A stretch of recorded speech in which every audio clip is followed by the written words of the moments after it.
సాక్షి paper సాక్షి TV పెట్టుకొని ఆయనకు నచ్చినట్టే వార్తలు రాయించుకుంటున్న మాజీ ముఖ్యమంత్రి సారు ఇప్పుడు అవి జాలయ్యి అన్నట్టు సోషల్ మీడియాను కూడా ఆయన అవసరాలకు వాడుకునేందుకు జగనాల్ గారి వెనకపోట నడిచేటోళ్ళ బతుకులతో ఆడుకునేందుకు మళ్ళీ కమాలు కడుతున్నట్టే మాట్లాడుతున్నాడు.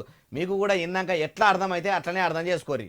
అయ్యా జగనాల్ సారు, పంక పార్టీని నమ్ముకున్న మీ ఓళ్ళను ఏం చేయమంటారో చెప్పుండ్రి. సోషల్ మీడియా అన్నది ఒక బలమైన ఆయుధంగా కూడా మనం ఎలా ఉపయోగించుకోవాలి అన్నది కూడా చెప్పేటివన్నీ కూడా నేను ఎప్పుడైతే జిల్లాలకు వస్తానో అప్పుడు నా కార్యక్రమంలో ఇవన్నీ కూడా మీరు నేను అందరం కలిసికట్టుగా డిస్కస్ చేసి ఇవి గ్రామ స్థాయిలోకి పర్కులేట్ అయ్యేట్టుగా మీరు నేను అందరం కలిసి అడుగులు వేస్తాం. పత్రికలు చదివి టీవీలు చూసే కాలం చెల్లిపోయింది. ఎవల చేతిలో చూసినా సెల్ ఫోన్లేనాయే. అందుకే ఆ కమాలు కట్టినట్టుండు. ఇంకా అన్నది నుండ్రి.